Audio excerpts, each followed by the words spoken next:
Good morning, everybody. I can see everybody's logging on very quickly. It's awesome to see so many people attending the webinar that we're running this morning. Thank you all very, very much for your time. We're really excited this morning to be presenting to you, myself, Tyler and Michael. So the purpose of the ProSpend EDGE webinar is a series of webinars. So why are we starting with this one? Well, fraud is on everybody's lips. For CFOs, fraud isn't a line item, okay? It's a recurring nightmare that's happening. Half of the Australian New Zealand businesses have battled it 10 times or 10 plus times in the past 2 years alone. So that's why we've created the ProSpend EDGE, a webinar series specifically for CFOs and finance leaders to explore the biggest challenges, okay, in the modern finance era, and the strategies and tools and insights, that's a great one, great way to start, insights needed to stay ahead, okay? So today's topic obviously is fraud. I'd like to introduce everybody to two amazing men who actually have worked together in their early days. I'll let them tell you a little bit more about that. I'd like to introduce you to Tyler Caskey, and Tyler really probably doesn't need much of an introduction. Tyler and I have worked together before on webinars, and I'm sure many of you have seen him before. He's an extremely experienced accounting partner and CFO, running his own business, the Bean Counters, working with businesses in all shapes and sizes. He's skilled at developing sustainable processes, okay, and installing systems to optimize business performance and reporting. So one of the things that I think Tyler has, one of your strengths, is being able to walk into a business and really do that discovery to ensure that the business is adopting the right processes for them to optimize their business performances. I'd also like to introduce you to Michael. Michael, an experienced and commercial finance professional, worked in the industry as long as Tyler. Currently at MSpec Advisory, Michael is very passionate. His passion for empowering both public and private enterprises. So it doesn't matter whether you're a public business or you're a private business. He's very passionate about empowering enterprises to drive efficiency, to reduce risk by implementing strong controls and compliance, okay?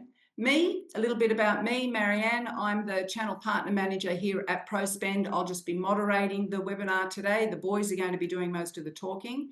My love and enthusiasm for helping businesses make the most out of technology is as strong today as it was 40 plus years ago when my career started. So let's just say that Tyler and Michael could actually call me Mum. Okay, well, you know, the truth be known, right? So before we get into the webinar, just a little bit of housekeeping, if I may. We're encouraging questions as we go through the webinar, okay? This isn't us talking to you as much. We would really like this to be an interactive webinar. So if you have any questions as we're going through, please feel free to put them in the Q&A box, and we will look to answer those questions as we're going through the webinar. Unless, of course, we get lots and lots of them, then we might have to look at some of them at the end. But we do encourage you, any comments, any questions, drop them in the Q&A box. There will be polls throughout the webinar. Now, the polls are really important to help us make sure that we are giving the answers, right? So when we put the poll up and we see what the results of the polls are, it will definitely help us gauge what your reactions are to those polls and the answers, and how we actually run through the webinar itself. So that's enough about that. Let's get stuck into the actual webinar itself. So most of you have joined because you either have heard of somebody who has had some sort of fraud happen in their business, or it's actually happened to you. Some of you, it's probably happened on multiple occasions.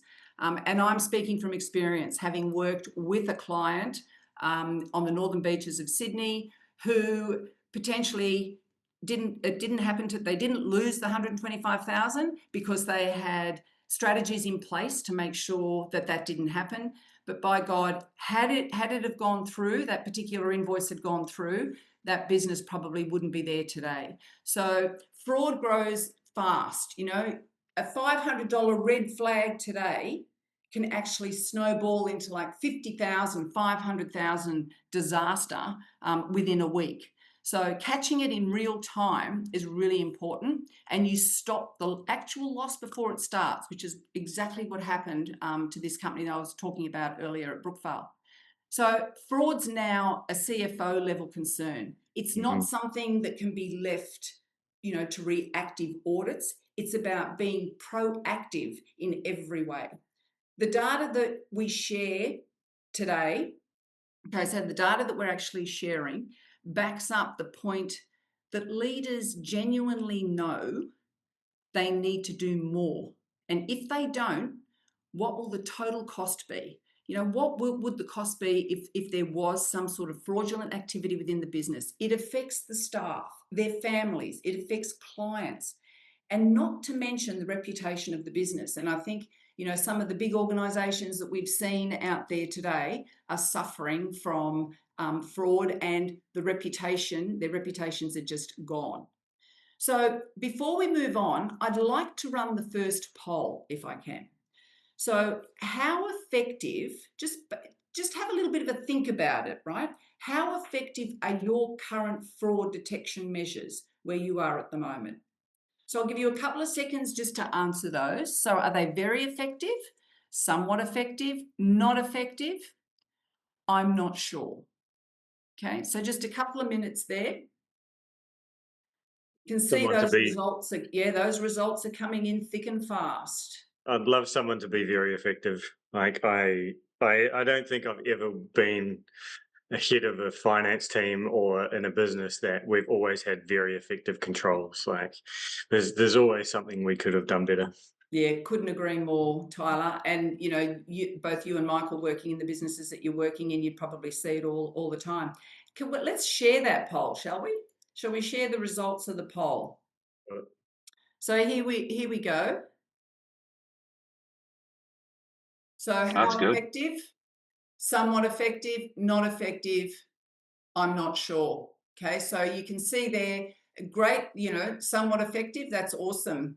Very effective, 5 out of 52, very, very low. So to your point, Tyler, you can see there that every business believes there's still work to be done.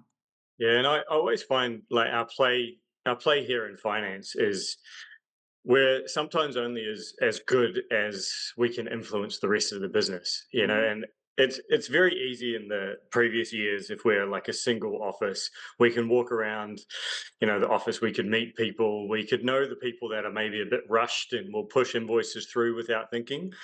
But as businesses get larger, and also especially as they get more distributed and overseas, like it's a lot harder to control that AP risk for me. And that's where I think I've always been somewhat effective, is not perfect. Is I remember working in Brisbane, I was working in Sydney, and we had a director in Brisbane whose emails got hacked.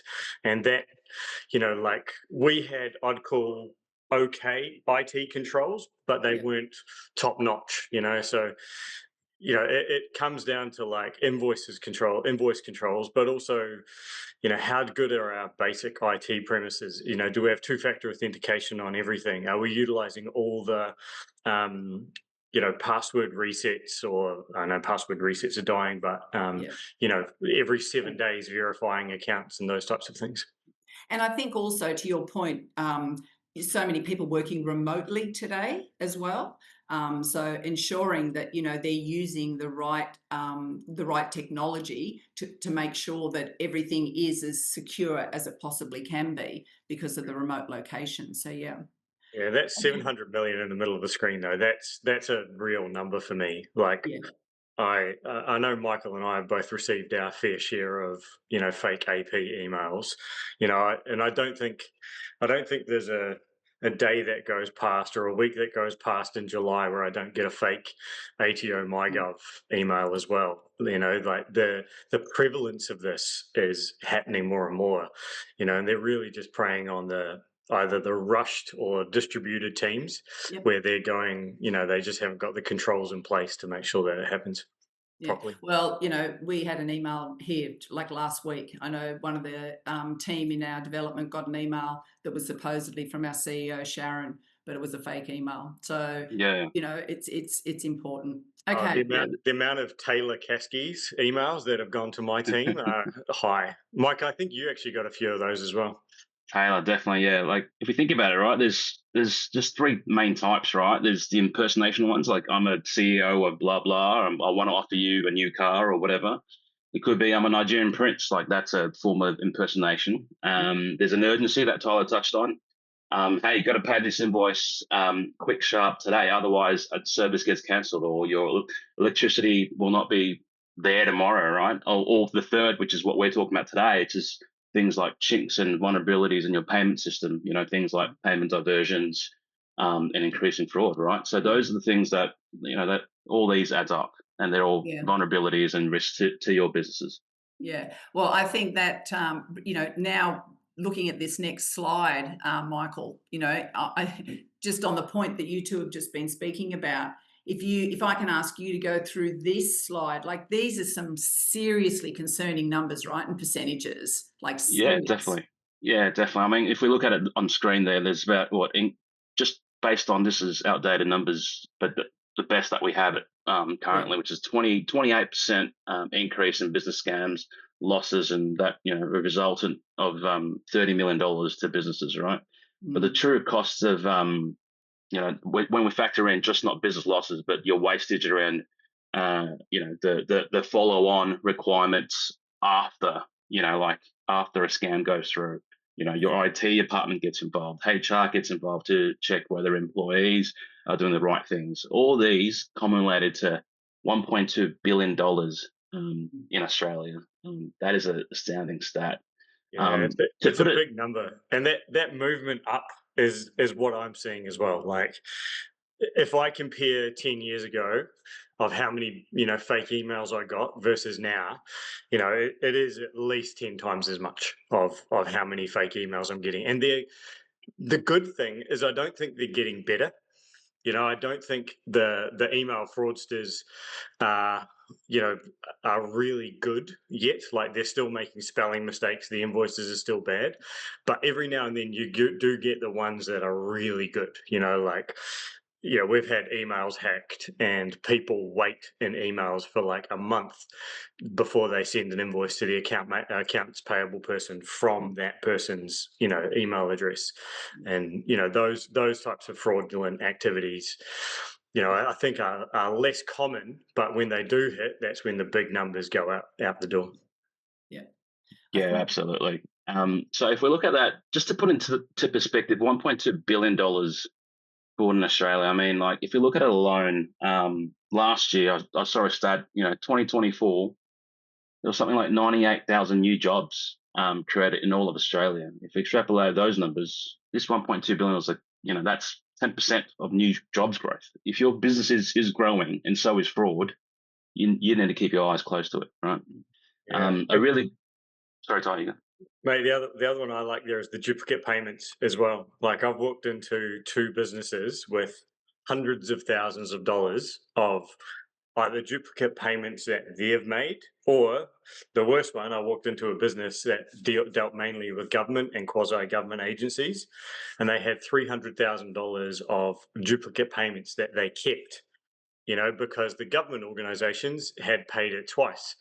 And you'd be surprised at how hard it was for me to give back that 300,000, because they were certain that their payments were right. So, and I know there's many businesses when they get paid twice by governments that just keep the money and stay silent. Yeah. Yeah, Yeah. definitely. And not only, I think, with government, it's not just governments, but it's places like that where fraudsters, when they get away with it once, they just continue to do it because they know they're getting away with it. So it takes longer then to detect that it actually was fraud. Yeah. Yeah. And I think what the takeaway for the audience here on this one is around, like, we have to be aware. is the key thing. You've got to have systems in place, you've got to have processes in place, but also you've got to have people in place that understand that there is an increasing prevalence of this trend, and that there's people that are out there trying to defraud your youngest and most vulnerable people. So, if you're a finance leader, you've got to talk to your team every single. I used to do it every single month about new training on how to identify those things, and then that they are going to be approached on email, on LinkedIn's, on mobile, of all these types of things, trying to get money out of the company. And their job is to stay incredibly vigilant. And I think Michael, that's probably what you taught me when we were working at AGL together, is, how to be a bit more skeptical of money coming out the door. Yeah, absolutely. I'll share a good story, right? This really set the backbone into why we're so wanting to be diligent, and why we need to understand our business risk. So I was working for a firm. This didn't happen to me, but someone close. There was a second part payment of a major procurement activity or an acquisition. First payment went through, all good. Come to the day or the day before the second payment's due, they just had a meeting, all went hunky dory. Then an hour later, we get an email. Hey, by the way, our vendor payment details has changed from this to this. Can you please update it so tomorrow's payment can go through on time? It was suspicious, but because it came from the right email, and they had just had that meeting, and the fraudster had provided that context that meeting occurred an hour ago, it seemed innocuous, right? Little do they know, a week later, the counterparty called and go, "Where's my second payment?" Right. Oh, so wow. that's touched. That's the impersonation bit. That's the urgency bit. The payment was due the very next day, and there was a vulnerability in your system because your vendor payment, or the vendor management side, would bypass all the controls because of that urgency, right? So those are the things that we need to be, I guess, aware of. And from that day onwards, I learned, always be suspicious, and always, when something's too good to be true, or something comes that's got red flags on the urgency mark to it, always have that voice in the back of the head going, should I do more due diligence on this? Yeah, I love that, Michael. Is it too good to be true? That's just so obvious. Yeah. Look, there is a question that I've got here that's come in from Rachel. I don't know how other banks do it, but Westpac only advises you that the name you entered for that account is one commonly used. It's not actually matching, it's against the account name itself. So a fairly new account holder, it may say there's very little history of payments to that payee, but not matching against the name that actually has the account number. Yeah, that's such a new part of the banking environment. Like, the banking environment's massively behind on matching account names and numbers together. And that quality check is just not there. And we're going to move as slow as our laggards in the market. And unfortunately, the banking industry is our laggards, especially the big four banks. I know they're really trying, but that means finance teams need to be very careful of how they operate, and have processes in place and systems in place to make sure that they're not just relying on bank frauds, and if you pay something on a credit card, that you can't just call up and get it back, because they're just not moving as fast as the market at the moment. Yeah. There's another one here. How well prepared do you think businesses are for the impact of AI onto the fraud landscape? I might ask if we'll hold off on that one. I probably should have held off on the question, because we actually come into a slide on AI. So I might get you guys, I'll read it out again when we get to that slide. I think now's probably a really good time to do the poll question. We'll do poll number 2. Have you experienced an increase in fraud incidents in the past 12 months? Now, that might be where you're currently working, or it might be personally as well, just off the back of those bank comments that we just made.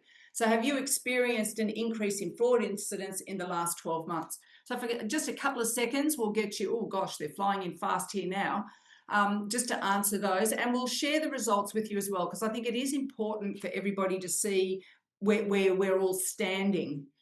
So I might let's share that poll, the results of that poll. So there you go. Yes, a significant increase, a moderate increase, remaining about the same. And we've seen a decrease. That's fantastic. So obviously there's some really good measures being taken by those organisations if they're seeing a decrease. Remaining the same. Guys, have you got any comments on the results of that poll? Maybe how people could reduce them? Yeah, I do. I think personally, like, people are attacking Gmails and Hotmails and Outlooks a lot more. They're going for individual fraud. What I've noticed is Google Mail at a business level and Microsoft Mail at a business level are getting better at detecting fraud and bad email addresses in there.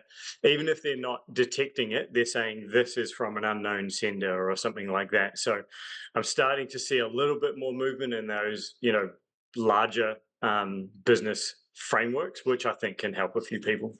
Yeah. And Michael, what about you? Yeah, definitely. I think as that poll shows, right, majority of the people are seeing a somewhat higher trend level to, I guess, scams across businesses. I think in the to counteract that, as Tyler said, there are better controls that are now put in place. A really good one that I saw in the on just mainstream TV the other day.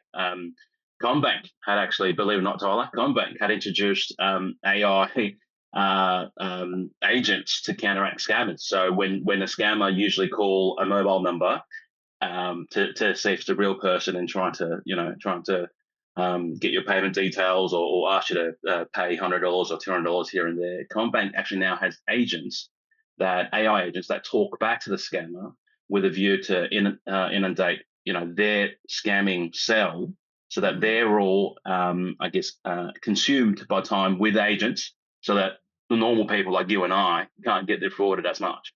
So those are the controls that are coming the other way, which is to counteract some of these higher levels of scams that we're seeing. Beautiful.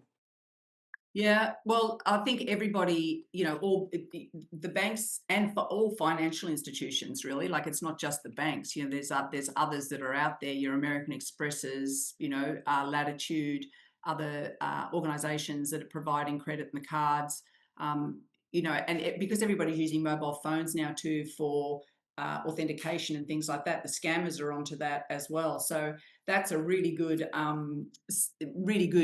from the Combank to be doing that sort of stuff. How clever is that, to send a bot back into them to find out where they are? Brilliant. Yeah, I agree. Yeah. Tyler, can I jump back over to you? Like, I know you've got clients in all industries, right? And I'm sure you've seen similar gaps, in varying industries, and some unique ones probably as well.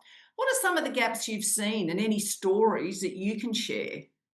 Yeah, my most important one I'm seeing at the moment is you can have all the approval processes in place, but when the money finally goes out the door, how good are your controls? So a lot of people, do one-on-one payments on a phone or on the computer. Right, that's usually actually not a bad process. The key thing is, you always need at least two people to be doing those payments, especially if you're in a mid-sized to large organization. But the gap I'm seeing is those creation of those ABA files, I think, is really important. You can have all the approvals in place, but if the final check and the creation of those payments isn't as automated and connected to those approvals, I do think we have quite a weak spot. And it's one of the things I do like about what ProSpend does. It's creates the ABA file for people. So after the invoice has gone through the approval flow, you're not going into Xero or NetSuite or QuickBooks to create the ABA file, which, if you've got a bookkeeper that could be, doing fraudulent activities, could go into that client's or supplier record, change the bank account details and pay themselves. And, as Mike suggested, even for large invoices, it can take a week or longer for people to recognize those payments. So that final part, I actually hunt that a lot, and I really like the way the market's moving on like automation of payments and creating those files. But then I also go right back to the start. So I look at, when we're buying larger products, like in my old design business, we'd buy up to $500,000 of office furniture in one hit. I just made sure that our purchase orders, we knew two things. We knew the price per item, and we knew the person that was requesting the invoice or requesting the goods to be supplied. And what we found out there is if we used our purchase order systems right, and we used Expense Manager before it was ProSpend, we could have line by line. We knew we were buying chairs for X number of dollars. So when they came in and they were 5% more or 10% more, we could flag that really quickly. Yeah. And that for us was such a good opportunity for the finance team to add a bit of value and save a bit of time. Because if you're looking at some of those invoices and they're like, honestly, I've looked at 20-page invoices, it's really hard for the human eye to pick that up. Yeah, no, I agree. Nice. Michael, what about yourself? If I just move over to you, like, have you experienced anything similar to that? Yeah, I think if we look at the slide there, there's as Tyler said, the PO system is really important, right? Like if all your expenses aren't going out through POs, it's hard to track your cash flow really at the end of the day, because PO terms attached are your payment terms, and then you start to understand as invoices come in when your expenses go out and when the cash goes out. But if everything is stuck in things like credit cards, you really can't control the volume of certain things. Or if you're paying invoices directly with supplier terms, that leads to many different issues like cash flow issues, but also if your systems aren't in place, how do you track the duplicate invoices? Yeah, things like that. The one for me is an audit trail as well. Like, yeah. I love that. Like, if I can approve invoices up to $10,000 and Mike can approve them up to $50,000, that it natively goes through audit trails. Because I remember back in the day, like as a finance lead, writing those 50-page, expense policies, putting those into a system and automating that process with an audit trail based on, like actual logins is just so much better than what I used to have. Yeah. Okay, I think what we might do now is launch our third poll. So what's the biggest fraud-related pain point in your business right now, right? So if you've got a story to tell, you might like to share that, pop that in the Q&A, okay? We won't mention any names or anything like that, obviously because of privacy, but if you did have a story of something that's happened to you personally, feel free to drop it down into the Q&A as well, and we'll go through those. So what's the biggest fraud-related pain point in your business right now? Mine's the fear that one of my team pays an invoice they shouldn't. That's my biggest fear, and I don't pick it up. Yeah. It's always, mine's human related. Yeah. To your point earlier on with the ABA files, Tyler, I think while people are just answering this, I think it's really important. I remember when I had my business in New Zealand, and one of my clients was a very big security company, and the payroll lady there, she had, because it was a big staff number, they employed over 400 people. They had 405 people, or 5 extras that nobody else knew about, but they all had her bank account. So, fraud's been around for a long, long time. Ghosting, employee ghosting in the payroll system with a single source of review. Yeah. It's really interesting. There is very few checks in a payroll system for creating a new employee. Yeah. Right. But, we create a new supplier and we've got a million checks to get those through for large organizations. Like it used to take Mike and I 3 weeks to get a new supplier through at AGL. Yeah. But, to make if you haven't got a good HR system, you just got a payroll system, with a single person making it, they can, there's histories. Was it Clive Peters that went out for the payroll lady took 55 million out of the business. Yeah, so it just goes to show, though, it's fraud's everywhere, like it is everywhere. So let's quickly share those results, because we're running a little bit behind time, because we could talk about this for ages, guys, I know. So isn't that interesting? Manual errors and oversight gaps, okay, is probably the biggest percentage there. So there's been some fragmented and disconnected financial systems, reactive detection, catching fraud too late, which is what we've been talking about, lack of automation, AI tools. So I think the standout there is definitely manual errors and oversight. So really good poll. Thank you very much, guys, for sharing that. And that's really, those results are really good for us moving forward, as a software house. But also, I think for those other people that are sitting in the audience, if that is something that is affecting you, there's other people out there that are sharing your pain, right? Okay, so if we move on now to our next slide.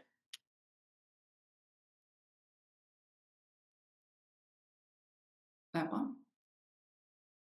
Sorry. No, yeah, this one. Yeah, sorry, that was me. So just off the back of the few things that we've been talking about, so I'd like to just talk a little bit about ProSpend. So some of the things that ProSpend does, and we've touched on those, all the boys have touched on those. And whilst this isn't, it's not meant to be a salesy webinar, but I just wanted to highlight a few things. And I think, Taylor, you mentioned ProSpend a couple of times as well. So ProSpend reads and checks invoices automatically. Okay, so we're checking automatically as we're going through. So we're catching what your team might be missing. So, back to the point of that last poll where we were talking about gaps and manual processes. So that's one of the things that we look at. Bank detail detection, if your supplier's bank account is suddenly changing, and we did talk about that as well, we can flag that. Policy enforcement and anomaly alerts, so if something is out of policy, the spend, or if there's a duplicate invoice, or we're over approval limits. I think, Tyler, you might have made a point of, like you're putting in a purchase order. If it comes to a certain amount, it goes to one person. If it's over that amount, it can go to another person. Absolutely. So making sure, sorry, Maz, it makes it so much easier for me, for a computer to do this than me, if I was a CFO. Like, I don't think I've ever been memorizing supplier bank account details, so the fact that the system is, I'm guessing ProSpend recognizes this from the invoice back to the stored details that they've got in the system. Like, there's just no way a person can do that as well as a computer, no matter how good we are. Like, it just makes it's a no-brainer for me, these types of, interactions with computer for fraud. Yeah. Look, I skipped a slide there, guys, and I think it's a very important slide because we're talking about AI. So if we go back to that question that was asked by the gentleman earlier on. Jonathan Taylor. I think, Jason, I think that's really good. So how well prepared do you think businesses are for the impact of AI onto the fraud landscape? I really, really do like that question. Guys, have you got some comments there? I know we are running a little bit over time, but I'd be really interested to hear your thoughts there. I've got two that I'm incredibly fearful of. As one is voice recognition. There are proven occurrences in banking at the moment where AI can generate voice, and we see it on TikTok and Instagram, where you can make people sound like Elon Musk if you like. And so therefore there's proven cases where they can go through a banking system, impersonating yourself. So if your phone gets stolen or your phone gets hacked, and they can get into your banking app, and if they've got the ability to increase the payment amount and then move the money out, that to me is a really big risk. But then on the other side, if the apps we're using are better at, live data, and I'm seeing something cool in the banking market where data is moving live. So we're not waiting till Tuesday morning to get Sunday's transactions anymore. We're starting to get data happening on a live basis in the banking account. So, I think AI is going to be helpful there, flagging fraudulent transactions, because if you get to something early, the banks can do more about it as well. Yeah, yeah. And Michael, what about you? Have you got any comments there that you'd like to add? Yeah, definitely. There's things that, as Tyler mentioned, banking. I think they're already doing it, right. They're capturing, our expenditure. So what types they are, they're flagging it, whether it's rent, whether it's utilities, whether it's alcohol, whether it's whatever you spend on, right. But if you spend something that's outside the norm, or a value that's outside your spending habits, they use these systems all the time to try and flag it and raise it with you, right? If I'm buying $1,000 of iTunes cards, like, why would I do that? There are definitely control that's already in place, but I think there will be further AI generated. As we talk about AI, we're at the early stages still. I think there's still a way to go until we get to AGI, which is general intelligence, where they can do things as good as us, and then that'll sort of scale to something that we probably haven't seen before. Yeah. Yeah, and we can flag that early. That's the thing I like about systems. Like banks are, when money goes out, sure, that's the side. But if we can get to the problem early, and I think this is where ProSpend does a really good job of like flagging something that sniffs wrong. My goal is for the mind of a CFO to be able to go into a process, to look at an invoice and go, oh, something's off, right? And all we need is that flag for the human to go, or maybe this needs a look. Let's look at the bank account details. Maybe this is above norm for the rent. Why is rent tripled, right? Is this a real invoice? Those types of things. I think systems like ProSpend, do quite well. Yeah. Definitely, you can automate your delegation of authority within ProSpend, right? So if your limit is set at $1,000, that is it. If it goes over $1,000, it goes to someone else with a higher delegation. So those things and those controls in place definitely helps your business. Yeah. Look, I think, I don't want to go on too much about AI because it's something that, so many people are talking about now, but I just think we don't want people to be afraid of AI either. I think you really do need to embrace it and understand it, I think, from a personal perspective, but also from a business perspective. Yep. Okay. So, all right. No, I think they're really good comments. And both of you are obviously seeing that out in the business world, and with clients as well. So, and I know, Tyler, you've attended and you've been part of a number of panels on AI, and other webinars on AI as well. So look, I take AI back to, I remember, and this is probably telling a little bit about how old I am, but, I remember in the .com days, and I remember walking down Berry Street in North Sydney thinking to myself, my gosh, what is this internet thing going to do to people? This is going to change everyone's lives. How are we going to cope? People are going to be without jobs. And, it went on and on. And I just think now you look where we are now with it, and I think AI is going to be the same. So it's, don't be afraid of it, embrace it, learn it, understand it. I think if people understand it, they'll see more of the advantages. That's not to say that there's not going to be bad things, because I think, let's face it, the internet's given us bad things as well, but it's understanding what they are as we move forward. Yeah, I agree. There's just parts that computers do better than us. Like computers do bank reconciliations better than us. And we learned that at BankLink, and we also learned them with Xero and those types of things.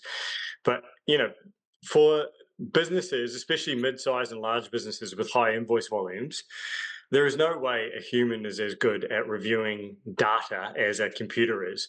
And, we just need to adapt and use that technology, like reading large language models, being able to read and make sense of information on an invoice and then flag things is just where we need to be. Yeah, no, agree. Okay, if we move on then, and we're just moving on to some of the comments that you've just made. So how ProSpend actually helps you stay ahead of the game. So as I mentioned, we do have AI invoice screening at ProSpend, so being able to read and check invoices automatically. Bank detail verification, I think that's really important. And again, we've spoke about that. Tyler has shared some examples there. Policy enforcement, well, we just spoke about those two, you know, the approval processes and making sure that there are the limits are in place and not exceeding those so that we can catch things in real time. And I think one of you did mention audit trails. Yeah, I love them. The biggest savior for any CFO, head of finance, accounts payable person is that Michael approved this invoice on this date at this time. You know, like it's just like sending client invoices out. You know, if a client goes, I didn't get it, I'm like, the system said we sent it to you on this date, right? And I've got a copy of it and I'm going to forward it to you again. You know, that safety check is it's a must have, you know, especially for high volume, high price invoices. Yeah. No. Yeah, it's very hard to track who's doing what in Excel spreadsheets and emails all the time, right? That's where these systems come into play. Yeah, I agree. I can't believe how many businesses still use Excel spreadsheets. And another story that I could tell, you know, from a business that I worked with, you know, started small. This was in Auckland. They held all their assets, their actual assets, in an Excel spreadsheet. One of the girls, you know, changed one cell, which actually resorted the value of all those assets. So, you know, it was a spoon that was worth, you know, $2.50 was changed around to $250,000, and the machine that cut the ham, you know, got down to $2.50, just by changing, you know, one or two things in an Excel spreadsheet. And, you know, that wasn't picked up straight away either. That was over a period of 9 months. And, you know, 8 months later, unfortunately, 10 months later, that business went under. So, you know, Excel spreadsheets, again, you know, and lack of staff training, you know, there's things in place now, there's systems out there to automate all that for us so that we don't make those mistakes, right? I agree. Yeah. Definitely. Okay, so I think with one of the things, look, you know, and I'm going to be very transparent here. I've been working in the industry a long time, like you guys, but have been at ProSpend only a short amount of time. I've been here 8 weeks. But one of the things that I really, really value in this product is the fact that the features that we've just been talking about and the things that we've shared, the features aren't just bolt-ons. They're all integrated into the full system. So they're actually being proactive as the businesses are working using the system, as opposed to being reactive at the end, right? So we've only touched on some of the features there. Obviously, there's more, because I didn't want this isn't about sales. It's just about highlighting things that can help a business. Yep. Okay, what I'd like to do now is launch the 4th poll. Which proactive measure for fraud prevention is your organisation least prepared for? Is there one that you've thought of that we've gone through as we've gone through this webinar today that we haven't listed, that you might like to add in the Q&A as well? Mine's conducting fraud assessment risks. That's like, I think it's sometimes when we get busy in work and in finance, you know, we forget to kind of step back for a couple of minutes and look up and go, you know, are there any weak spots here? Are we holding data in the wrong places? You know, do we have our user controls accurate? You know, do we have our expense policies accurate? That one I struggle with when, you know. It's the biggest, Tyler, it's the biggest compliance bugbear, right? It's something that you know you got to do, but how do you find the time fighting fires every day from your everyday task to try and manage that, right? Agreed. I agree with you, man. This is definitely something that, especially mid-tier firms, like larger firms, they have compliance officers, they have teams that have resources that do this regularly, but mid-tiers just struggle to find the time.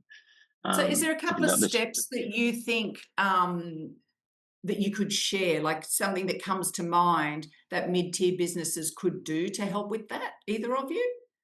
Absolutely. I'm putting you on the spot now, but yeah. Like for me, the number one play is you need to talk about it as a team. So in finance teams, you need to have regular discussions about fraud assessments and I've always found like Mike very good at knowing parts of fraud potential that I don't. Like I'm pretty good at process and approvals and the number side, where Mike's got a bigger, higher view. So when we were working together, we were always talking about, big picture versus minutia detail, and then combined we were good. So I always did it as a team, number one. And then for me, like, I look at the potential chance of those risks happening, and then try to do a step to move it towards the next best stage. You don't have to do the whole biggest change in the world, but as long as you're like closing certain steps, which I know a lot of people like do phone calls to verify supplier details, where I'm a bit more of a using systems fan. So for me, that's what I did. What about you, Mike? Well, Anspec offers something like this, right? So we help businesses understand the risk framework, how to actually identify the risks, as well as putting in controls to mitigate it and reduce it, right? Because you can't stop risk. Risk is always going to be there in the business, but it's about understanding it and how you reduce it. But yeah, like this, it's going to happen, but it's just highlighting it in your business, as you said, Tyler, spending the time to understand where the manual processes and where the automation comes from. And how do we understand it, and how do we keep it to as low as possible? I think that is the outcome that we can achieve. Beautiful. Why don't we share the results of that fourth poll? Conducting regular fraud risk assessment, Tyler. Yeah. Right, tightening vendor management and verification. So you can see the percentages there. And again, look, I'm really thankful to the audience for answering the polls and being so honest with it as well. So implementing AI and automation solutions, fantastic. And I will have a look at the chat and just see, or the Q&A, just see if anyone's come up with any. Yeah, I've got segregation of duties by Tanya. That's such a key play. Like we always use, even in the smallest teams of like 4 people in finance, we always had a money in and a money out person. Yeah. And the money in could do the payment out approvals, but the money out person could only load, but not do the payments. So like even in small teams, you could get it, and Greg Hill said something exactly the same as Mike and I did, which is getting that helicopter view. Like you actually need to stop for a couple seconds. And I always say, like, put my detective hat on, like what would a police officer kind of look here as the risks? Yeah. No. Like a good example also would be, is your payroll lady the same person that is going to be paying all your, invoices? I mean, that is, and then does that go through to the bank? I mean, if there's certain small business that just can't, I guess, mitigate that. But having everything, as Tyler said, as a single point of failure in certain instances presents like a big risk. And I think you're right there, Michael, because you've got, especially for businesses where they're contracting people. So the contractors are actually sending them in invoices. So, you're not going to have the same person processing those, who's employing the contractors, actually putting in the invoices and paying them. You want to have somebody separate. So, Maz, there's a question there about how ProSpend verifies the banking details. Does it verify to the ProSpend system or into the actual finance system as well? And what does that look like? I have to read that question again. Sorry, I just don't have. No, True's answering it as well. Like, so we're talking about, if there's an invoice coming through and there's a bank details on there, to the person who asked that, ProSpend actually makes the ABA file, so it does hold the supplier bank account details there. So it does push that through. And True, I think you're writing the same answer there as well. Yeah, she is. She's typing it. She's typing which the is probably so pretty it cool. is. Yeah, absolutely. Yeah. So that's one of the features of ProSpend. Okay, it's great. So you guys can see the questions there too. So is there any other questions there, Michael or Tyler, that you can see that you want to answer? It'd be good to go through some more of them because there's a few of them there. Yeah, there's one there that's talking about like a 400K payment that the bank picked up, which I think is really important. It's less of a question, but more of a that the banks do some of this work as well. That if a really large payment comes out, when I was working in law firms, we had businesses that, we were sending, I sent a $22 million payment one day, and that was common. But like for smaller businesses, like I've had many times where ANZ or NAB have called me up and said, "Hey, this is a very large payment. Is this approved? To a local vendor or an Australian vendor?" But I always think I don't want to get to that position.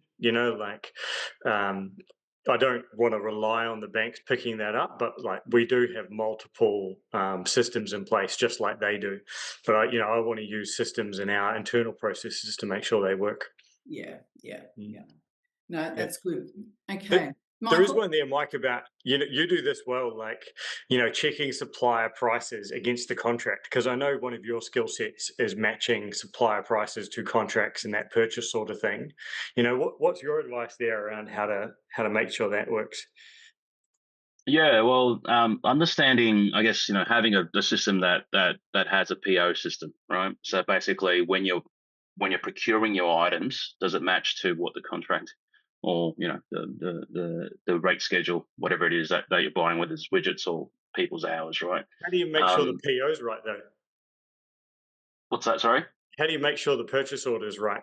Yeah, like I mean, dealing with the other side, like what is it that you're ordering? Like who is the sales team member that's putting these through, right? Like Yeah. and yeah, like I mean, some businesses don't even have purchase, like they don't utilize the function of purchase order systems, right? Which is important. Yeah. What I was Um, trying to lead you down there is like you have to create your purchase orders with as much diligence as you do your invoices as well. Because Absolutely, if you get the PO wrong, you're cooked. absolutely.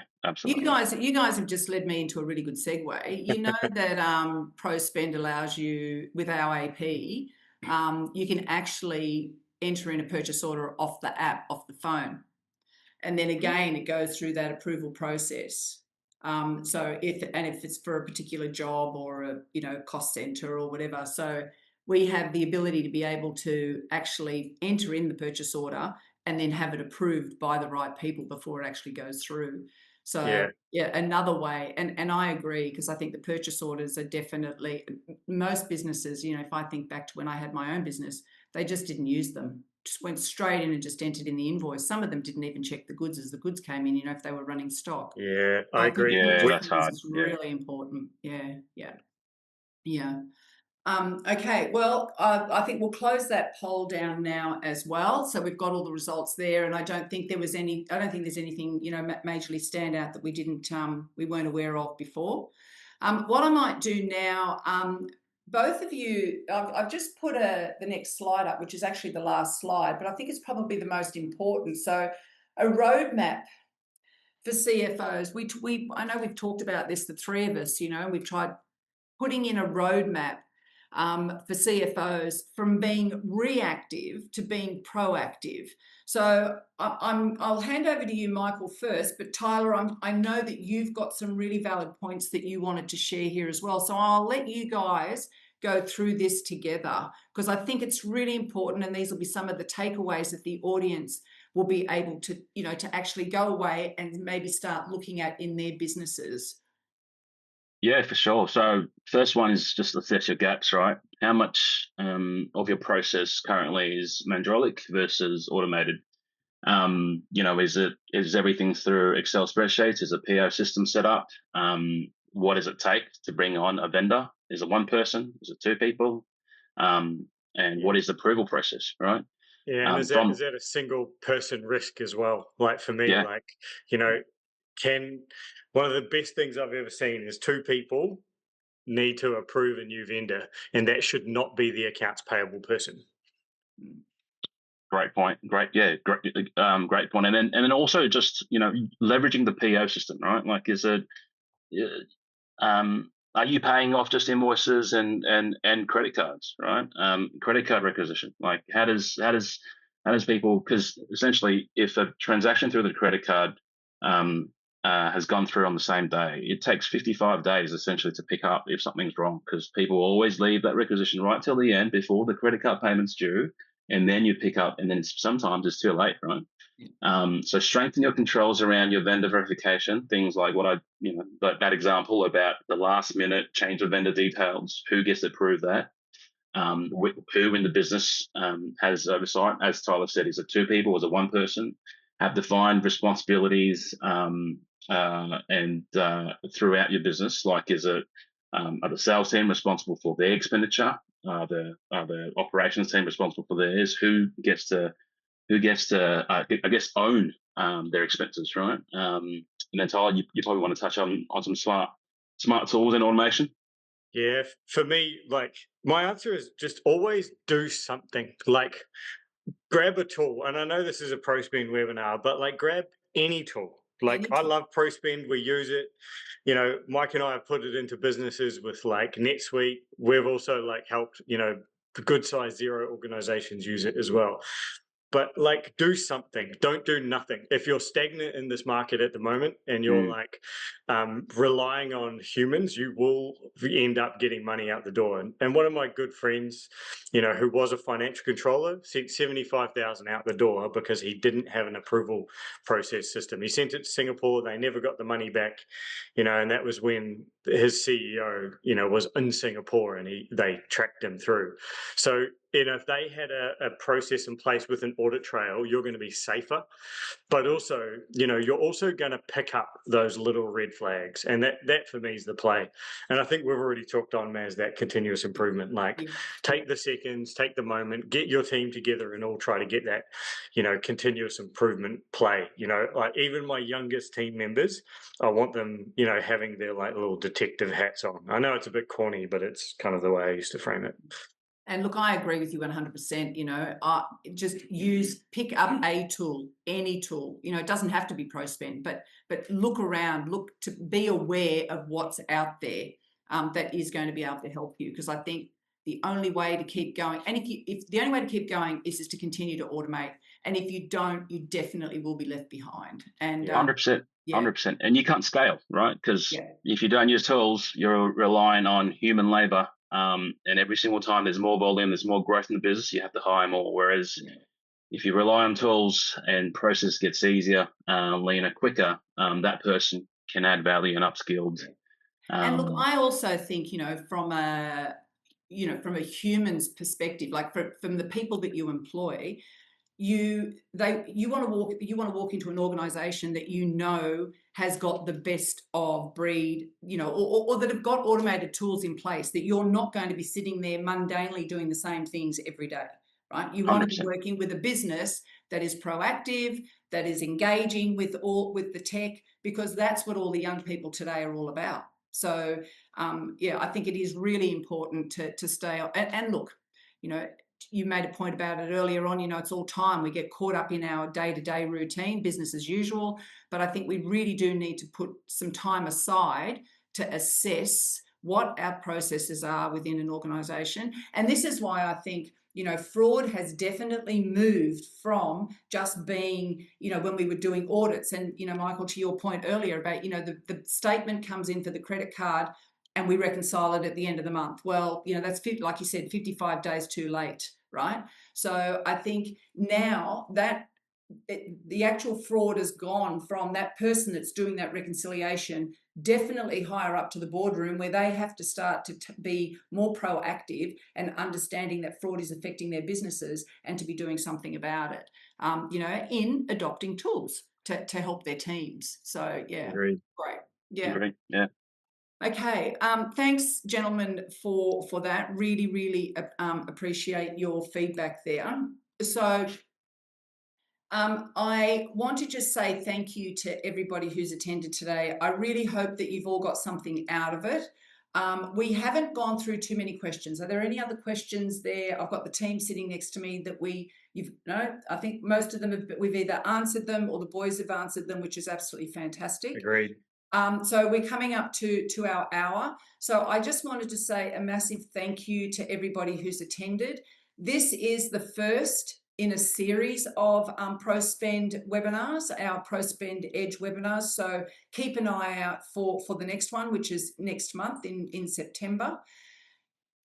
we have the ability for you to be able to download that free ebook. So that all the things that we've been talking about today and more, you'll find in that ebook. So feel free to actually download that ebook. It does a much deeper dive into that topic. Tyler and Michael, can I thank you both, or I can't thank you both enough for your time.